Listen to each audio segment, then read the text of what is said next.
POC walang idineklarang abandonado sa mahigit 800 rice shipments sa Manila Port at MICP. Ang detalye mula kay Kapatid Creslin Catalong. Kapatid Creslin. Inihayag ng Bureau of Customs ang nakatenggang rice shipment sa parehong Port of Manila at Manila International Container Port ay wala pang 30 araw. Kaya hindi pa nila maiklarang abandonado ang mga ito. Sa datos ng Philippine Ports Authority, nasa mahigit 888 container vans na naglalaman ng tinatayang 20 milyong kilo ng bigas ang nasa container yards ng mga kantalan sa lungsod ng Maynila. Ayon kay Bureau of Customs spokesperson at Assistant Commissioner Attorney Vincent Philip Maronilla, sa ilalim ng batas, ang mga importer ay binibigyan ng 30 araw upang kunin ang kanilang mga kargamento matapos ang pagbabayad ng buwis o pang bayarin. Kapag nanatili, hindi na-claim ang kargamento pagkatapos magbayaran ang duties at taxes sa loob ng 30 araw, ay maaari nang ideklara itong abandonado. Doon sa 258 na containers sa Port of Manila, ani Maronilla, 237 ang bayad na, habang 21 containers ang pinoproseso para bayaran. Sa MICP naman, mayroong 630 containers na nandoon pa, 492 dito, bayad na, habang 138 naman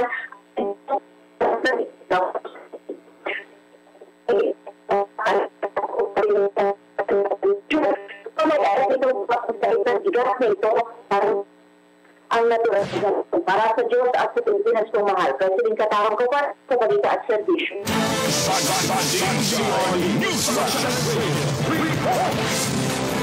Samantala, KOJC compound, binisita ni Belica at Cardema matapos ang halos 2 linggong siege. Ang detalye mula kay Kamarjin Domingo. Kamarjin.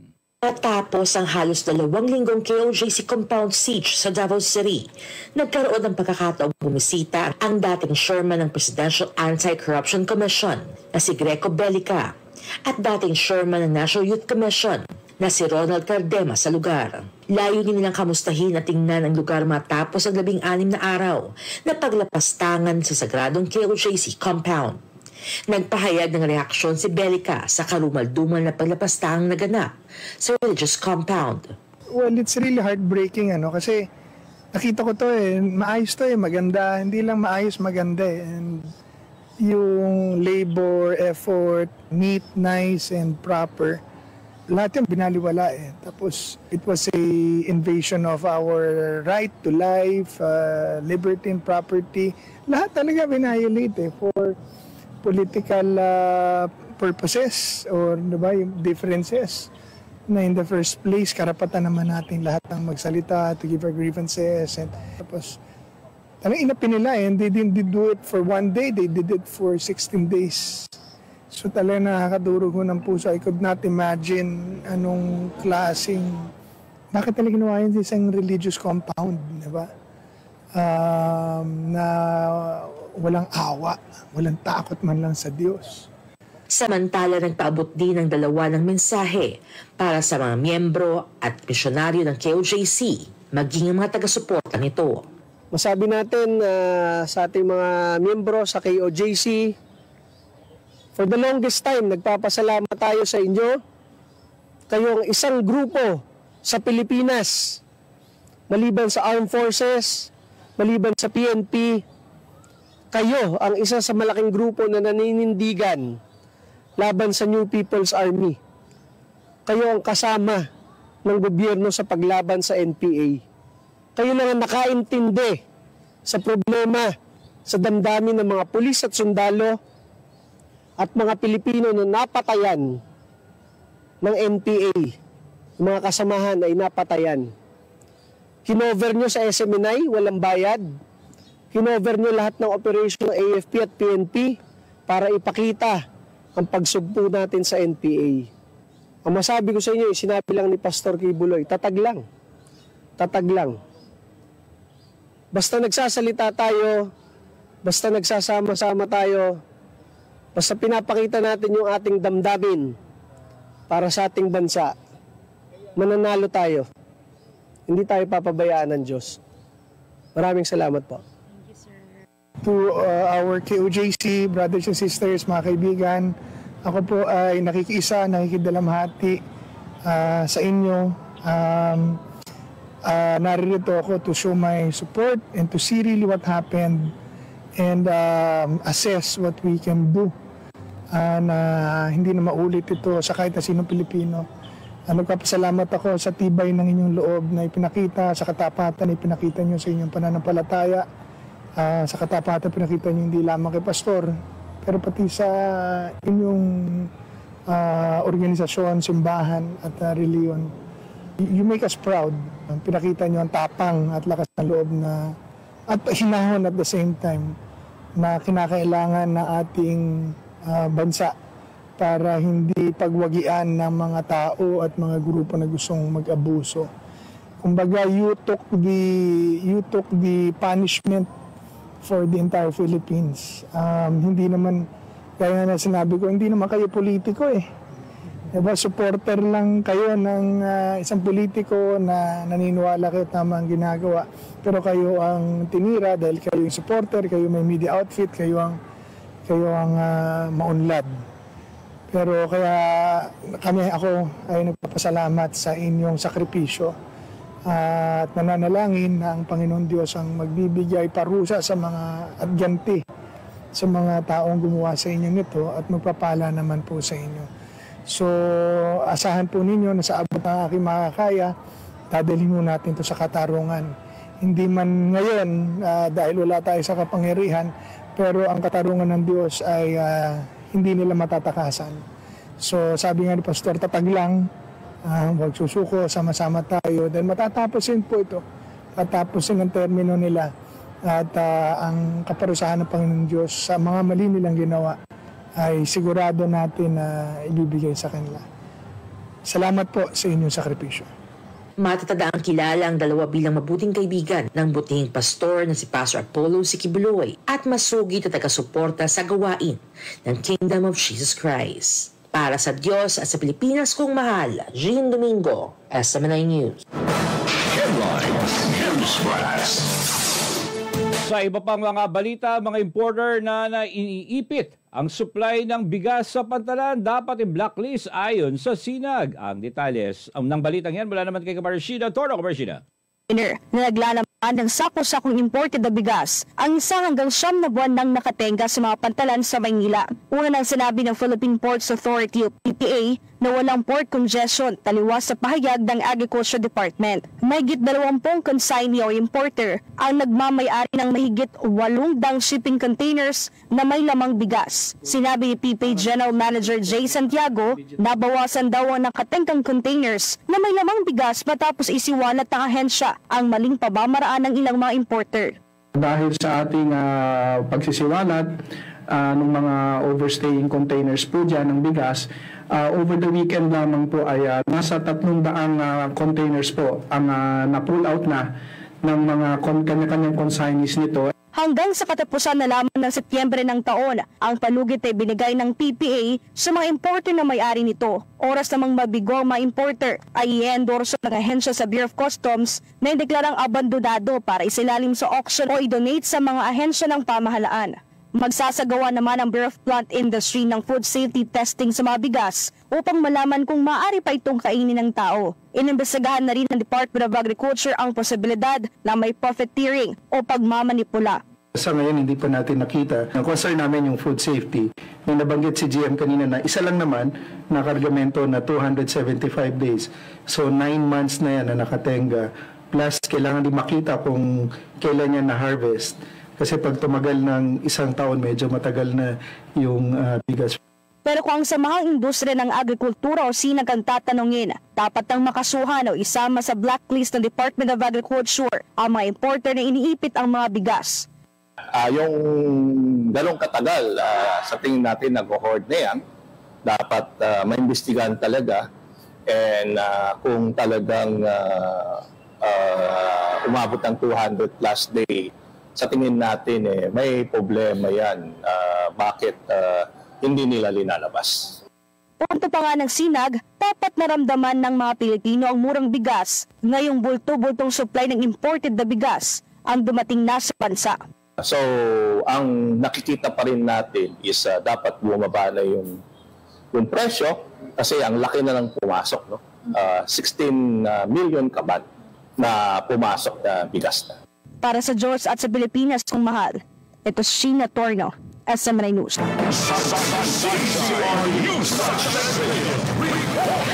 Magkakadawit na umano'y chief PNP sa Pogo. Chismis lang ayon sa dating AFP General at PAGCOR Executive Raul Villanueva. Ang detalye ng balitang yan mula naman kay Kaparol Paul Montebon. Kapar Paul. Nakakaw, chismis lang pala ang nakuhang impormasyon ni dating ISAF Commander at ngayon PAGCOR Executive Raul Villanueva na nagdadawit sa isang dating PNP chief sa kalakaran ng Pogo at umulong sa pagpapatakas kay dismissed Mamban Tarlac Mayor Alice Go.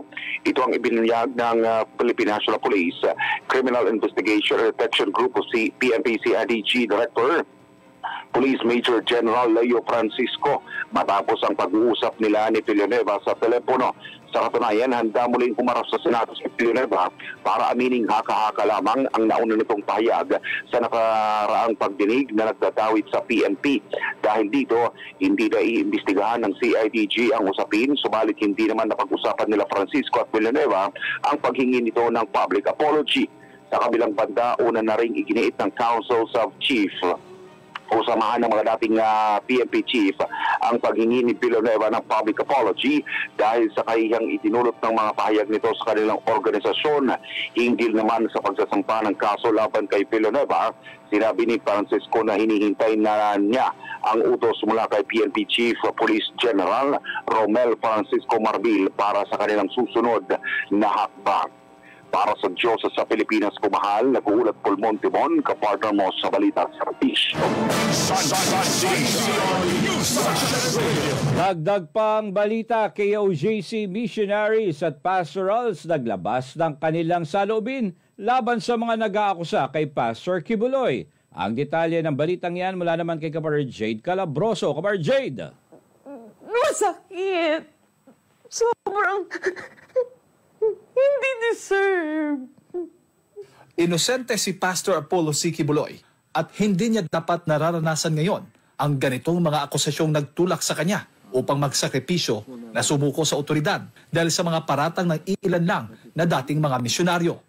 Yan ang paninindigan ng Kingdom of Jesus Christ, partikular na ang pastoral ministry na sentro ngayon ng kaliwat-kanang aligasyon ng umano'y pang-aabuso. Nagkaroon ng pagkakataon na makausap ng SMNI ang ilang mga miyembro nila at ibinahagi ang kanilang personal na karanasan kasama si Pastor Apollo maging sa mga nagsisulputang umano'y mga biktima sa KOJC. Kaya kung tanungin niyo po... Masakit para kay Sheila Simanes. Halos isang dekada na sa paglilingkod at assistant ng buting pastor na makitang ganito ang sinapit ni Pastor Apollo, lalo na't saksi siya kung gaano kabuti ito. Matuwid lang ang pamumuhay ng mga tao na nakasentro sa kalooban ng Diyos. Ani Simanes, si Pastor Apollo ang totoong inabuso ng mga nag-aakusa sa kanya ngayon dahil anya, masyadong mabuti si Pastor Apollo sa kanila. Inabuso ninyo si Pastor, hindi kayo ang inabuso. Si Pastor ang inabuso ninyo. Kasi si Pastor masyadong mabait, masyado siyang nagtiwala sa atin. Hindi niya kailanman tinignan. Hindi niya tinignan kung gaano ko kayo kaputi nung wala pa kayo sa kingdom. Ang tinignan niya kung paano kayo magbago. Kaya masakit. Ang sakit makita mo na ganyan yung taong nag-aruga sa inyo. Pinag-aral kayo, pero binaboy ninyo. Ikaw, babae ka. Alam mo kung anong dumi ang meron ka. Pinag-aral ka ng maayos sa JMC, binaboy mo ang sarili mo. Tapos yung dumi mo. Pastoral na sina Jassy de Guzman at Charissa Corbo, ang mga umanib biktima sa loob ng KOJC na dati anilang mga kasama. Sila na mayroong mga karumal-dumal na record. And so these people na mga lumabas, no, puno sila ng carnality talaga, yung high talaga sa kanilang buhay ang carnality na hindi nila magawa dito sa loob. That's why they went out. And so when they went out, yung mga carnal things na yun, ipinahid nila kay Pastor. We have in our possession yung mga written nila na mga confession letters. Sila po yung gumagawa ng immorality dito sa loob. sa amin dito, may itinuro sa amin si Pastor na standards between the relationship, your relationship with the opposite sex. Kasi never na itinotolerate, it's not tolerated here in the kingdom, yung magbo-boyfriend ka, yung nagliligawan kayo, tapos nagde-display kayo ng yung public display of affection. Hindi po yan tinotolerate dito kasi tinuturuan kami ni Pastor dito na maging spiritual, na maging ehemplo. Nung magkasama pa naman kami dito, laging nasa bibig nila ang pagpapasalamat nila kay Pastor. Laging nasa bibig nila yung napakabuti ni Pastor. Naririnig mo yun sa kanila lagi. Of course, those were the times na hindi pa sila binibigyan ng disciplinary action. Yeah. Kapansin-pansinan nila na pare-pareho ang sinasabi ng mga nag-aakusa na tila mayroong script na sinusunod, mapakaso man sa Pilipinas o sa Amerika. So itong mga nag-aakusa kay Pastor na nandun ngayon, no, patuloy po silang ginagamit. And I don't know because they have the same script. They have the same accusation. So I don't know, we don't know if they have someone na kumukumpas po sa kanila or meron po silang scriptwriter because pare-pareho po lahat ng, ng akusasyon. Pero yung sinasabi nila na abuso doon sa Amerika, nagtataka lang talaga ako kasi kasama ko sila sa Amerika. Kasama ko sila at kitang-kita ko, kilala nila ako, kitang-kita ko kung paano sila blines ni Pastor, kung paano binigay sa kanila yung mga blessings na, first-hand blessings na tatanggap talaga nila. And then, after all, dahil I think sa nakikita ko lang, yung mga taong ayaw dumaan ng disiplina, once na tumalikod ka talaga sa disiplina at ayaw mong tanggapin yung pagkakamali mo, lalabas ka talaga at lalabas ka para pagtakpan mo yung problema at yung ginawa mong kasalanan. Samantala, disiplina dahil sa pagmamahal. Ito ang binigyang diin ng iba pang mga pastoral na bahagi ng kanilang pamumuhay sa loob ng KOJC. Tulad ng ibang simbahan o organisasyon, mayroong mga alituntunin na dapat na sinusunod at sakaling ang isang tao ay magkamali, haharap siya ng disiplina. No, but here in the kingdom, discipline is a form of love. Ano yung disiplina na yun? They were counseled, they were fellowshipped, they were instructed to pray, they were instructed to read the Bible, to reflect, to commune with the Father and the nature. Ganun po ang pagdisiplina sa kanila. Wala pong harassment or anything. Alam naman namin ang buhay nyo dito sa loob. O parehas naman tayo. Marami tayong mga pagkakamali at pagkukulang. Pero kami tinanggap namin ang paglilinis, ang pagtuturo para maging pleasing kami sa Ama. Kayo, hindi nyo tinanggap. Pwede naman kayong umalis at mag-exit na lang dahil hindi nyo kaya. Pero bakit nyo pa ginagawang paninira? Dahil gusto nyo lang siguro makatanggap ng pera, makatanggap ng acknowledgement, makatanggap na ikaw ang nakapag-down sa ganyan. No, there will be no downfall. Dahil kahit ano accusation na sabihin nyo patungkol sa aming pastor, panalo pa rin kami. Karamihan din sa kanila ay simula bata pa lamang ay lumaki na sa pangangalaga ni Pastor Apollo. Ang katotohanan, ayon sa mga misyonaryo ng KOJC, malaki ang respeto at pagpapahalaga sa mga kababaihan ni Pastor Apollo. Kaya ganoon na lang din ang pagdidepensa nila sa butihing pastor. So we were in the front line. Kung makita niyo, puro mga kababaihan ang nasa front line during that 16-day siege. Kung talagang inabuso kami ni Pastor, hindi namin ipagtatanggol ang taong sabi niyo nag-abuso sa amin. Yung pagpapalaki ni Pastor sa amin ngayon na lumaki kami at tumagal kami ng ganito sa kaharian, makikita mo na iba ang pamamaraan ni Pastor para maibalik ang dignity ng mga tao, lalo na sa amin sa mga babae.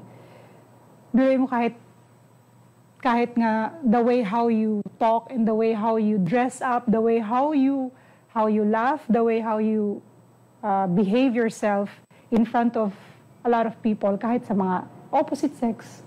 We will not remain here in the kingdom if we have experienced rape, we have experienced molestation, molested me diri, even one single day, dili mi mag-remain diri kung muna ilingguahe ni Pastor.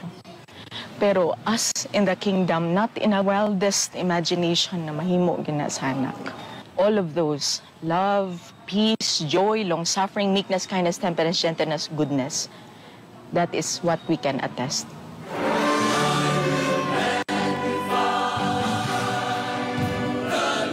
Lubos naman ang pasasalamat ng milyon-milyong miyembro at misyonaryo ng KOJC sa dakilang pag-ibig na ipinakita ni Pastor Apollo sa kanila, na bagamat wala siyang kasalanan at inosente, ay pinili niyang sumuko sa otoridad upang matapos na ang higit kalahating buwang pagkubkob ng kapulisan sa religious compound sa Davao City. Matatandaan ding mensahe ni Pastor Apollo sa kanyang mga tagasunod at tagasuporta, manatiling matatag sa kabila ng kapagsubukan. Patuloy naman ang pananalangin ng KOJC maging ng mamamayang Pilipino na maipatupad ng tama ang batas at nang magkaroon na ng hustisya. Para sa Diyos at sa Pilipinas kumahal, ito si Jade Galabroso, SMNA News.